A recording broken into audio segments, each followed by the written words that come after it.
It's nice to hear your voice, Lee David Miller. It's nice to be heard, Simon Kennedy Ellis, or should I say, Dr. Homeowner. I like to think it's amazing. It's uncanny that you know that I've been calling myself Dr. Homeowner. Uncanny. It's a little weird in meetings, though. Yeah, have you changed? Is this deed poll? Is this official, or is this just like a nickname that we've got to get used to? And how long will it last for? And I bought a whole lot of those stickers that say "Hello, my name is," and then I just wrote under them "homeowner," and I just stuck them all over myself and walked around. People, their tolerance for strangeness is disappointing.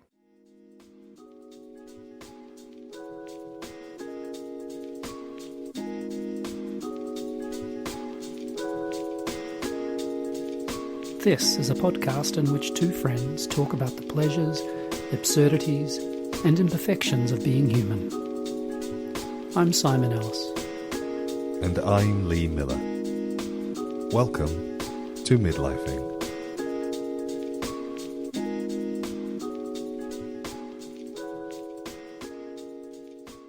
You're right. We are officially now, we are homeowners.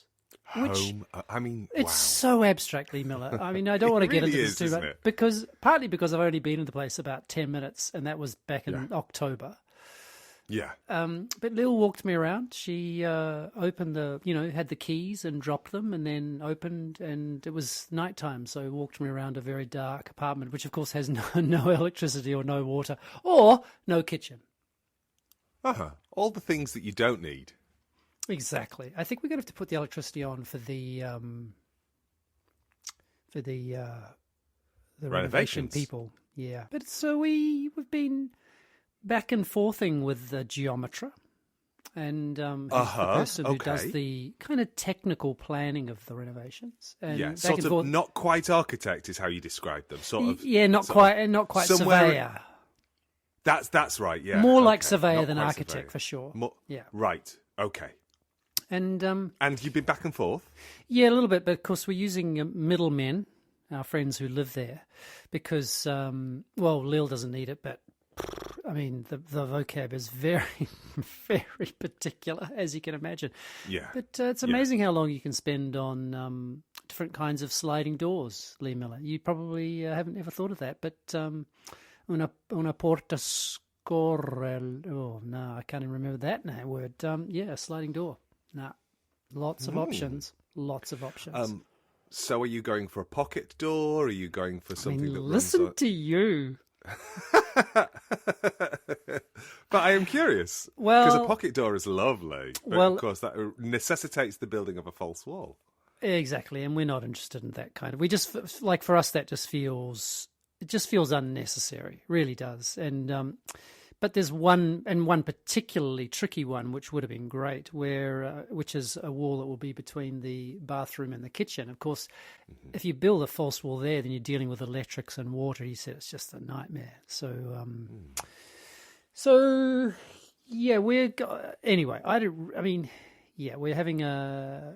We're having a door. We've got three. There'll be three sliding doors in the apartment. In fact, one of them, I think it's looking like it will be what's called a porta a libero, which means free door, because we can't slide there, and it's like a folding door. Okay, so like an actual concertina folding door. Exactly. Well, except it'll only be just in two, as opposed to a whole. So we would in the UK we would call that a bifold door. There you go. I'm here to translate for those people who are not on top of their Italian building vocabulary. Well, I don't have the vocabulary in either language, in either of my languages, so I'm no help to anyone at all. Right here, right now, right here, right now. But it's pretty exciting. It's pretty exciting, and it's going to happen. We both feel very. I mean, it's just like I say, it's so abstract. And what you can do with a bucket of cash and friends in the area. I mean, they've been so helpful. Our friends have been so helpful. Yeah. I mean, it is abstract, and it's also kind of irritatingly pointless and stupid. And it's like, God, why is it taking up so much of my brain? but also what we're talking about is home, aren't we? We're talking about a future. We're talking about you and Lil imagining a space together, which is the first time you've done that in a while, because Lil's been Rome bound. You moved from London to Coventry. There's all sorts of exciting things that have been happening, but yeah, it's very exciting, I think. But then I agree. It's boring, I think anything, and I'm always fascinated by those things in life which are both abstract and concrete at the same time, and this feels exactly like that. Just really just kind of heady and imagined and possible. And then there's the flip side, which of course is it's actually happening, and I will live there, and etc. etc. Yeah, because you're choosing light switches online that will be delivered from Le Moulin or somewhere like that, and then you'll go, I just chose these online, and now I'm touching them. And then there will be a moment in like 3-4 years' time when you're groping in the dark to find the bathroom light switch, and you'll put your hand on it, and there'll be a little bit of your brain that goes, I chose these online when I was in it. It's a kind of weird reticulation where you just sort of flick back all of a sudden. It happens to me all the time. Looking forward to that. I'm looking forward to groping for the light switch at some point in my future. Yeah. But it's pretty exciting. I mean, we've got a lot on and pretty busy, so we had to sort of stem it a little bit, or sort of push it back into the bottle a wee bit. But you can't be unfettered in your excitement. There has to be a certain fettering. Yeah, exactly. Whatever fettering is, and it's it's also just pragmatic stuff. But also it turns out that the condominio, which is the place that organises it's kind of like, what would you call that in this country, where you have a shared building and then there's an organisation that, like the body corporate, I think was what we'd call it in Australia. In Australia, it would be called the body corporate. Yeah, it's slightly different here because it depends if you're in a leasehold or if you're in a freehold. It's all wonky, but I think people know what you're talking about. The people who look after the body of the building. Yeah, and that all the owners of the individual apartments, exactly. Also, they contribute to that to pay for the upkeep of, and because we don't have access. Well, we have access to it, but don't have any need of the elevator. We don't have to cover any costs related to repair and upkeep of the elevator, for example. Right. Yes. Anyway, but yeah, we can definitely have this quite wide door from the kitchen straight onto the balcony. So at the moment, it's just like a little door. It's so weird that you would. So we're going to have this like 2 meter wide sliding door, so that we can basically open up the entire kitchen living space and into the second room out onto the balcony as well. It'll be really nice. That sounds lovely. Wow. Yeah. Wow. Yeah. You are. Wow. I am very wow. excited. I am wow. Other people aren't excited about hearing the next steps. And if anybody wants to be caught up on where I'm at, 3 scarves deep. I have perfected my knit stitch and I have perfected my purl stitch, and I am now going to the whole. I've also done a whole load of stockinette, which is 1 line of knit, 1 line of purl, knit, purl, knit, purl. Is that like doing knitting scales? Is it? Actually, yeah, I was doing a swatch so that I could work. I'm about to. I've this morning cast off on a tank top project, which I promised myself. Yes, and I remember you talking about that because I was quite excited. That was exactly, that was in my future, but now it is in my present. And I've done a swatch of stockinette so I can work out how many skeins of wool I'm going to need to cover my my body, or the section of my body that will be covered by a tank top. I'm not trying to. Oh, a onesie. Like a knitted onesie. Come on, Lee Miller. That might be in my future. But today, I am going to try to crest the rather complicated hill that is ribbing. Oh, and why is ribbing complicated? And why is it a hill? Well, it's because it's the learning curve of a hill. So I'm, going, whoa, this is. It's about keeping information in. It's keeping information in my head. So what I discovered was when first of all, I have a preferred stitch. I like to purl rather than knit. There's something about the things that the needles do in front of me that feels really satisfying. And is there a little bit clickety-clackety yet? Actually, yeah, I can clickety-clackety on a pearl, and I can get quite a speed up. And what I really like is that I don't have to look at my needles. Oh, And that's quite beautiful. So I've enjoyed my. so you've squeezed your 10,000 hours into about 80 hours.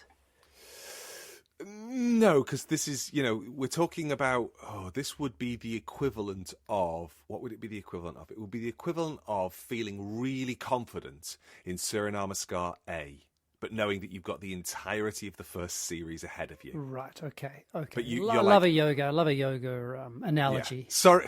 So there are people who are thinking, I've never done yoga and I've never knitted. I have no idea what he's talking about. Yeah, it's the one of the most basic poses of an entire series of Ashtanga yoga. Yeah, it's the bit that you start with. You start with 5 sun salutation A, then 5 sun salutation B, and then you move through the standing sequence, and then you go into the seated sequence. So this would be, you have understood and you have mastered, in the sense that you don't have to think about it anymore. It's in your body, not that you're quote unquote good at it, but you've got sun salutation A sorted out.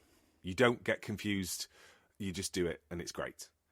That's where I'm at with my pearl stitch, but I've still got the whole of the series ahead of me. Right, gotcha. I'm looking forward to my vest, so I can work on the farm in Italy in it, and all those black and white photographs. You're not. I have to get a little bit. I have to get a bit leaner for it, though. No, I've got a farm. Got a farm there. Great. Okay. Then please don't start working on it yet. I'm busy. Well, I've got to wait for the own. Okay, so once you've done that, and once you've knitted me one, I can get to work on the farm at Upper Corrente. Okay, great. Let's agree that by the time you're ready to retire to the farm, I will be good enough to knit you a tank top. Don't rush. It's got to be sooner than that. We'll see. But it's the reason it's complicated is the ribbing. You've got 2 versions. You can either do 1 or 2. So you can either do 2 knit stitches, 2 pearl stitches, or 1 knit stitch and 1 pearl stitch, and that creates the, at the bottom of a jumper you've got the ribby bit that's stretchy. So like sort of herringbone kind of. It's less herringbone and more straight lines. It's the bits that's straight lined. The herringbone is more the stockinette above it, which I can do. That I'm not worried about. It's the what I'm finding difficult, because I practiced last night, is remembering if I've just done a knit stitch or a pearl stitch. It's actually a lot more complicated to keep that in your head, because my brain, I say, okay, so I'll say it out loud, and I say knit, and then I'm thinking like, am I saying what I've just done or what I'm going to do? And so I just get really lost in it. So it's not working to speak it out loud. And I don't know. You need to go 1 2 1 2 when you've done it. Oh, anyway, it doesn't matter. You can. I'm sure you'll figure it out. I'm sure you'll figure it out. Well, because Bob was trying to give me a strategy while I was doing it, and I just had to say, stop talking. Please, just stop talking, because I cannot cope with hearing things. It's like, Bob asked me a question this morning when I was casting off 150 stitches, and the answer was 2009, as in, what year did such and such a thing happen? I said, that happened in 2009. Shit. I now don't know what number of stitch I'm on. I'm tempted to, when you're knitting, which is, of course, all the time, I'm just tempted to call Bob and say, could you hold up the phone to Lee's ear? And then I'll just go 73, 21, 18, 9. You see, this is who you fundamentally are, isn't it? This is because you had elder brothers who pushed your face into the grass. You need to realise that I know that hurt people, but we do not have to have intergenerational trauma that attaches itself to my fucking knitting. Okay, you win that one. I'll give you that one. Yeah, okay. On behalf of me and my home owning queen, doesn't quite ring quite true like that. My home owning queen, I apologise. Anyway, it was just, I was never going to do it, of course. I know. Maybe the thought is the thing that's worse. But there must be. Well, Isn't a sin in thought as bad as a sin in action? Which I always find slightly odd. Is it really? I've imagined pushing people downstairs. I think they would be more upset if I did it.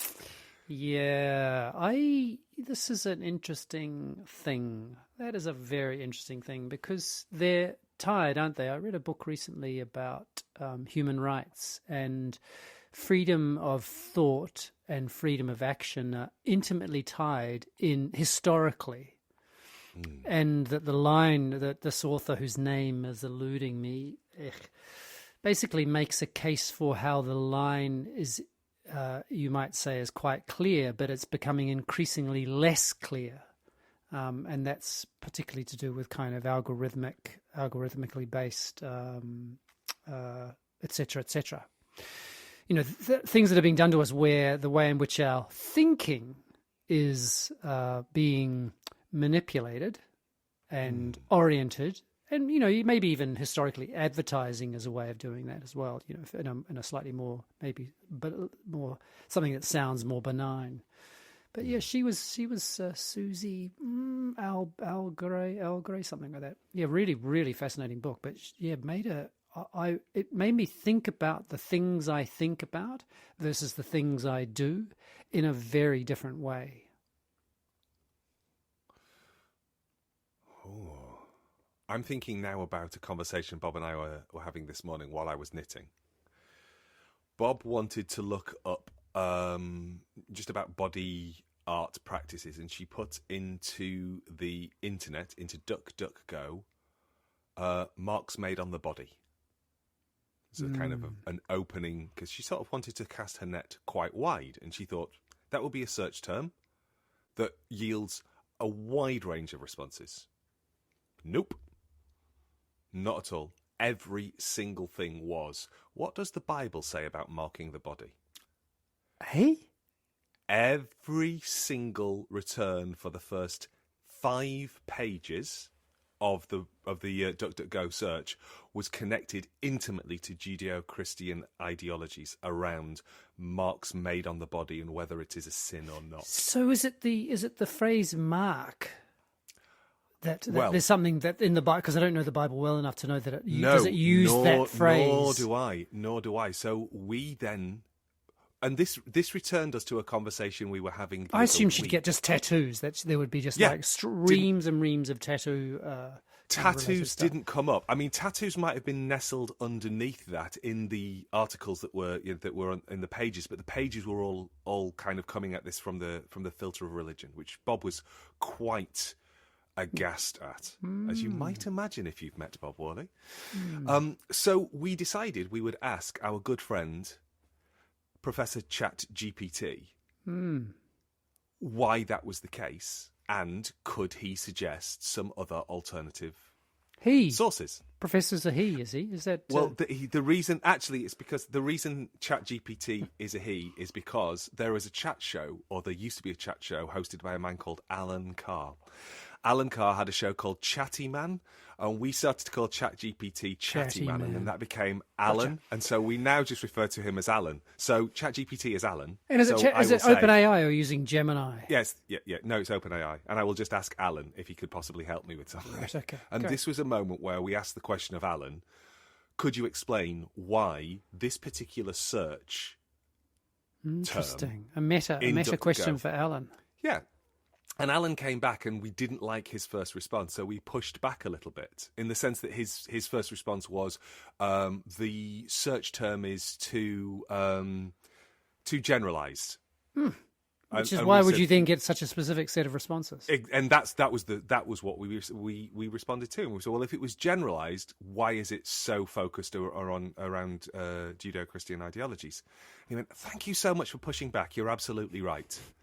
And then gave a much better answer. So that idea apparently is that the algorithms of search engines, and of course we know this, but we sort of forget this, is that they gravitate towards the highest number of inquiries and then the highest number of clicks yielded by those inquiries. So it could be, Alan posited, that search terms like what does the Bible think about marks made on the body? And so it simply highlights the marks made on the body bit of that search term. And then it also says, and don't forget that there's a preponderance of religious texts and religious chatter on the internet, perhaps more than you're aware of. So, it said that. Yeah, that's true. Is that paid? Sorry, is that paid for ChatGPT or just the freebie? It's the paid for ChatGPT. He's our paid for friend, which I feel sort of a bit. I'm a bit mixed about paying for it because I feel like I am lining the pockets of another tech billionaire.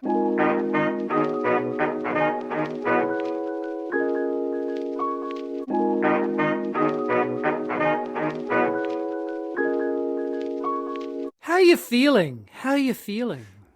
I mean, I'm talking about right now. How are you feeling? Neither of us live in the United States. We're clearly where this country is in a shit bucket. Well, it's also doing a lap dance. As far as I can imagine, and how are you feeling about that and your sort of sense of your future and your planning, and where's that for you? And I mean, it's a serious question, and I mean it seriously. Does it sit heavily on your shoulders? It's I've been reading a lot recently about the pushback about the phrase male privilege and how that is doing such systemic damage to young men. And it's something that I know you've been talking about the terminology of male privilege is doing damage to young men. Yeah. And that's understandable. It's understandable that it would damage young men. Yeah, absolutely. We talk about toxic masculinity, and it tars everybody with the same brush. Yeah. I can't stand it, as you know, and as you've just described. Yeah.